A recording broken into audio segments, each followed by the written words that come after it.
Bonjour à tous. Alors, Subbaro vous propose pour cette préparation au grand O la correction d'annales. En l'occurrence, il s'agit d'une annale de Paris 2. Cette annale de Paris 2, c'est l'excision face au droit. Avant de débuter ici l'exposé en lui-même, je vais simplement vous donner quelques conseils et vous donner quelques coulisses ici qui m'ont conduit à adopter non seulement ce plan, mais aussi à avoir travaillé de la façon suivante. Bon. Comme vous le savez, désormais le programme du Grand O comprend une partie aussi culture juridique générale, donc je ferai quelques emprunts de culture juridique de façon générale justement pour essayer d'aiguiller. Ça, c'est un des aspects. D'autre part, pour optimiser le temps de préparation, en l'occurrence un temps de préparation d'1 heure, il est très important ici d'arriver le jour de l'examen avec l'ensemble des codes et également des différents supports dont vous avez besoin. Je vais vous expliquer justement comment, face à ce thème-là, j'ai pu travailler. Enfin, il est nécessaire de calibrer le temps de son intervention, de ne pas tout noter et de faire glisser ses feuilles au fur et à mesure et de minuter un petit peu les différentes sous-parties afin de pouvoir faire un exposé qui est un exposé de façon assez dense et aussi de tendre au jury un certain nombre de perches. Et vous le verrez, je vais particulièrement insister sur les annonces de plan. Pourquoi ?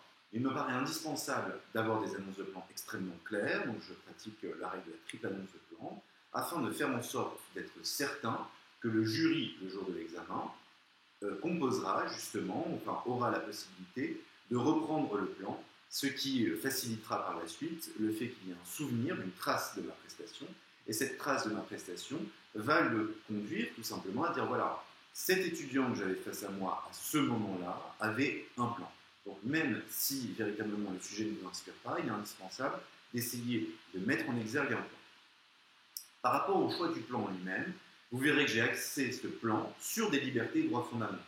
C'est quelque chose de tout à fait essentiel, de parvenir à procéder de la sorte et de systématiquement rattacher le sujet face à ces différents développements.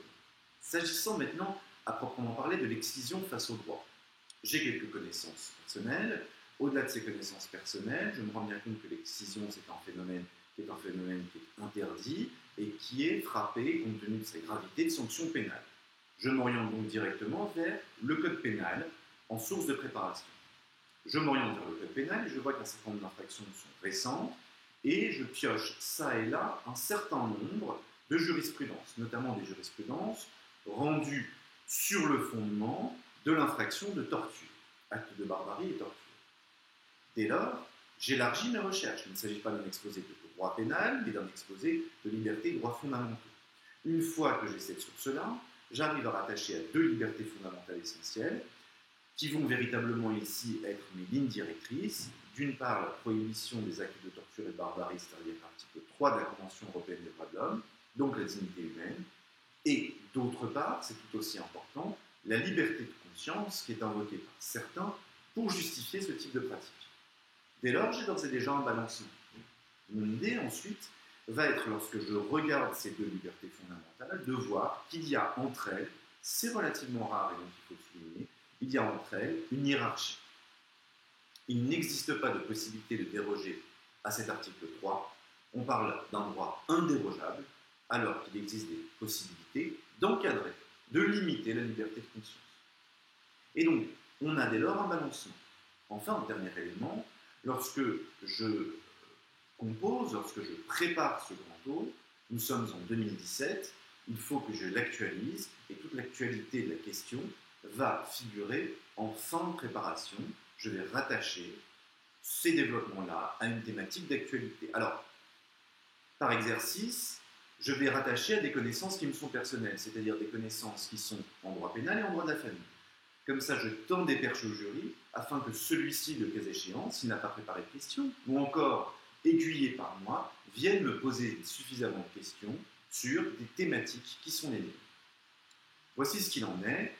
Je vais désormais débuter justement la présentation de cette prestation.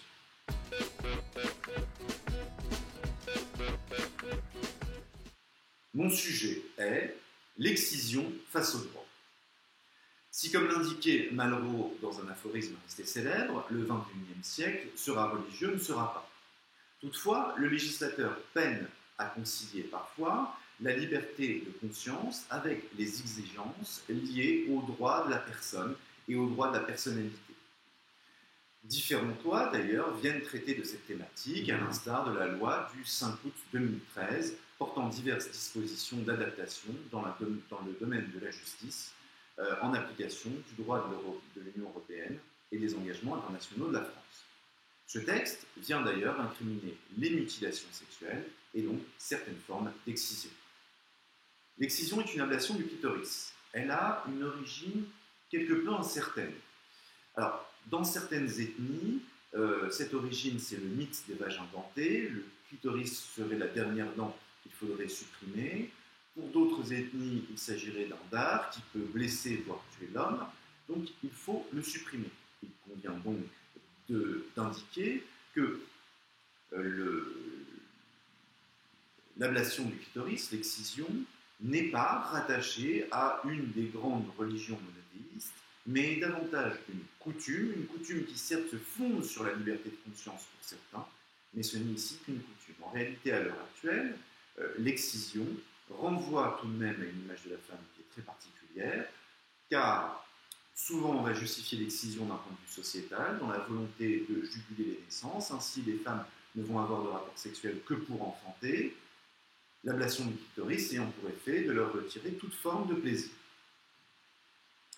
Cette pratique relève donc de la liberté de conscience et suppose une atteinte à l'intégrité corporelle des enfants, voire même une atteinte à leur dignité à des enfants qui sont des enfants de bas âge. La liberté de conscience a une origine, a une valeur à la fois constitutionnelle et conventionnelle. Toutefois, l'article 10 de la Déclaration des droits de l'homme et du citoyen indique clairement que nul ne doit être inquiété pour ses opinions même religieuses, pourvu que leurs manifestations ne troublent pas l'ordre public. L'article 9 de la Convention européenne des droits de l'homme fait également de la liberté de conscience un droit dérogeable, un droit qui est susceptible d'avoir ici un certain nombre de limites. Alors ces limites, selon l'article 9, paragraphe 2 de la Convention européenne des droits de l'homme, doivent être prévues par la loi, doivent constituer des mesures nécessaires dans une société démocratique pour protéger notamment les droits et les libertés d'autrui. La liberté religieuse doit donc se concilier avec d'autres exigences. Parmi celles-ci, il convient de relever l'article 3 de la Convention européenne des droits de l'homme, qui prohibe la torture et autres peines de traitement inhumains dégradants. À ce titre, la Cour européenne des droits de l'homme, dans plusieurs décisions, notamment dans la décision Campbell ou encore Cosens, est venue indiquer que l'article 3 venait protéger toute atteinte à l'intégrité dès lors que cela dépassait un certain seuil de gravité. Il convient de relever que l'excision, telle qu'elle est pratiquée, concerne essentiellement des petites filles.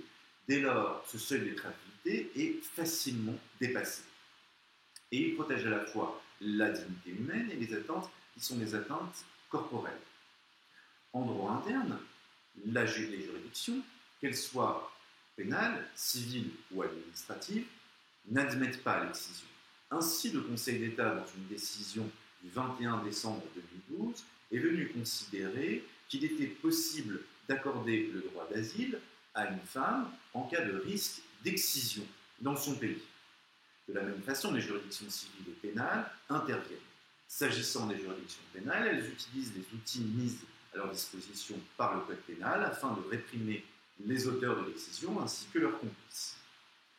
Dès lors, l'excision est une pratique qui est prohibée en France, et cette pratique est prohibée car elle porte atteinte à la fois à la dignité et à l'intégrité des personnes. Nous verrons donc l'excision face au droit en deux temps. Tout d'abord, la dignité humaine et l'excision, et ensuite l'intégrité des enfants et l'excision. Tout d'abord, première partie, l'interdiction d'une pratique attentatoire à la dignité humaine. L'interdiction de l'excision par le droit positif s'est opérée en plusieurs étapes. Tout d'abord, il convient de relever que les infractions qui peuvent être utilisées ne sont pas les tortures en droit interne, mais plutôt davantage l'infraction qui est l'infraction de violence qui, elle, peut être utilisée. Ensuite, nous verrons également qu'il a fallu utiliser également des dispositions spécifiques afin de lutter contre l'excision. Tout d'abord, l'inapplicabilité de l'infraction de torture. Cette inapplicabilité de l'infraction de torture a été relevée par les juridictions nationales. En effet, le Code pénal, à savoir l'article 222-1 du Code pénal, prohibe la torture et en fait une infraction qui est une infraction autonome, réprimée en fonction des conséquences. Toutefois, d'un point de vue pénal, les juridictions sont venues établir pour cette infraction un mobile spécifique, un élément moral spécifique.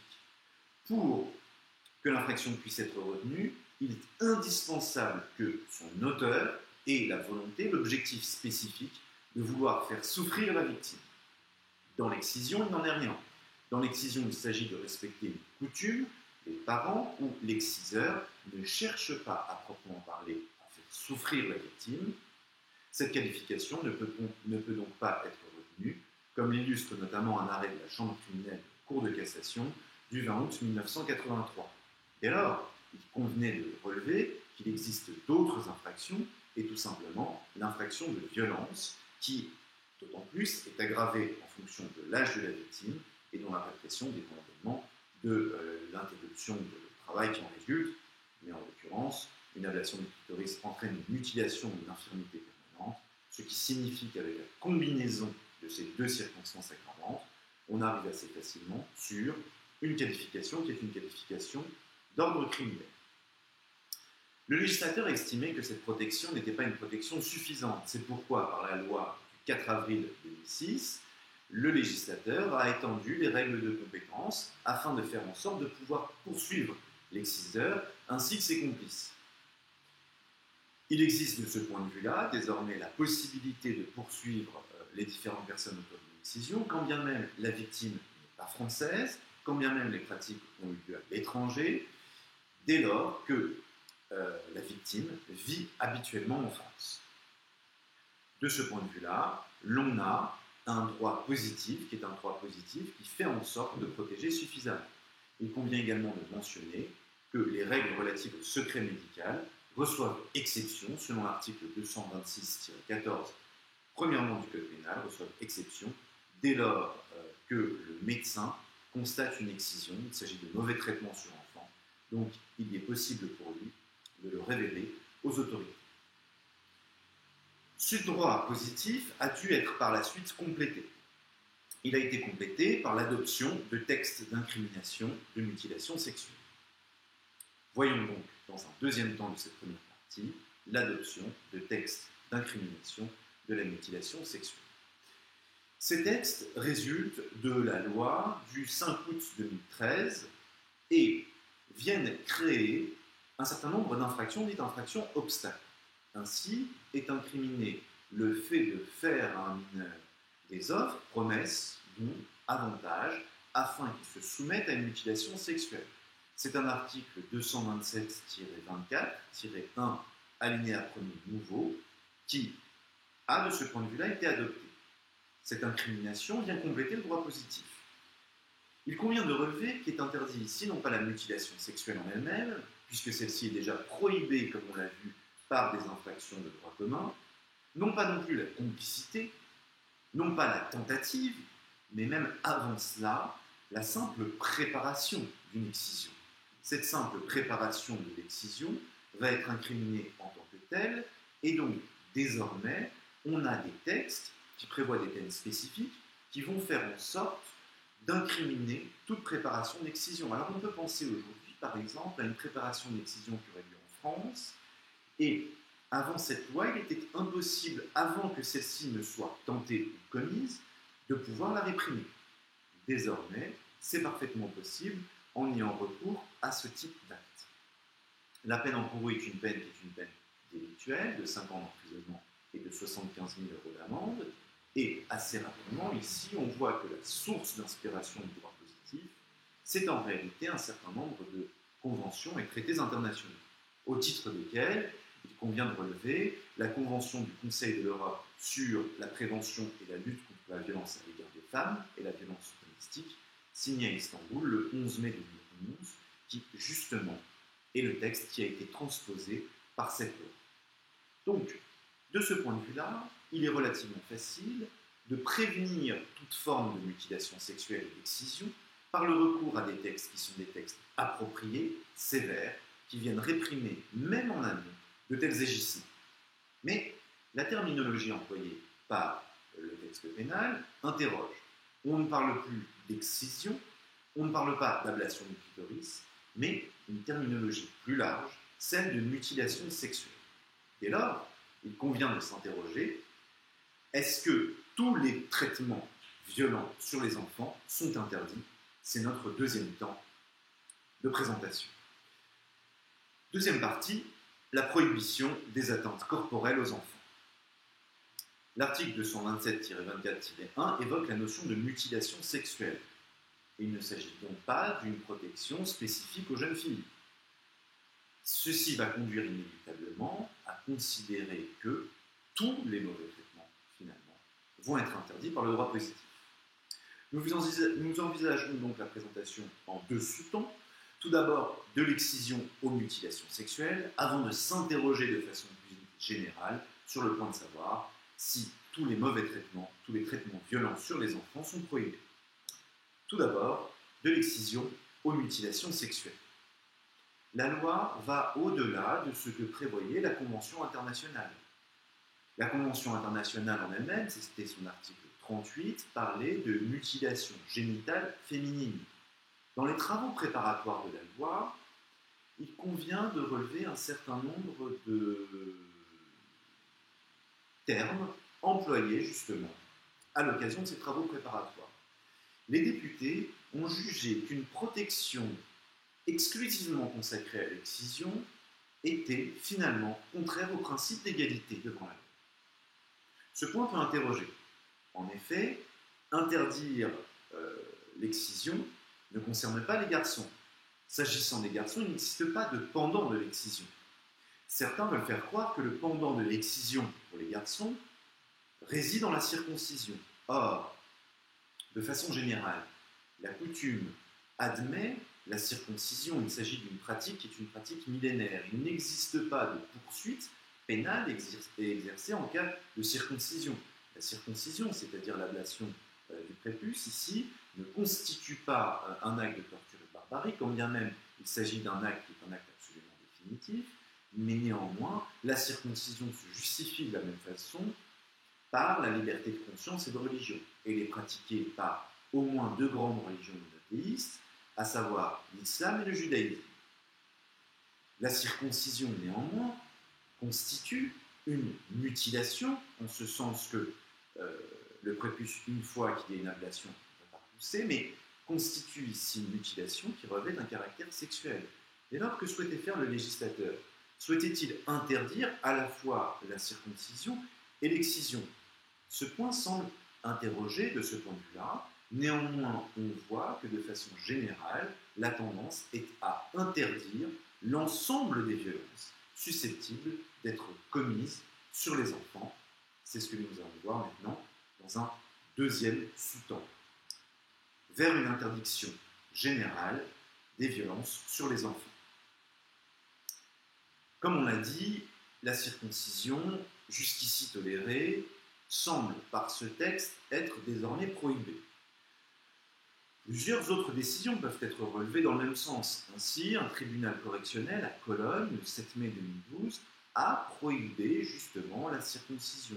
De même, on peut relever en droit international, une résolution du Parlement du Conseil de l'Europe du 1er octobre 2013 qui indiquait et recommandait aux États de sensibiliser aux risques potentiels de la circoncision. Toutefois, ces textes doivent être relativisés, de même que le texte interne. Ils doivent être relativisés puisque de façon générale, d'une part, le législateur allemand est intervenu pour autoriser, mais surtout encadrer la circoncision. Ce qu'il convient de relever, c'est que cet encadrement, et même la résolution de l'Assemblée parlementaire du Conseil de l'Europe, revient sur d'autres aspects liés à la circoncision, notamment les considérations qui sont des considérations d'ordre médical. Finalement, il ne s'agissait pas d'interdire la circoncision, mais certaines formes de circoncision pratiquées par des personnes n'ayant aucune connaissance médicale.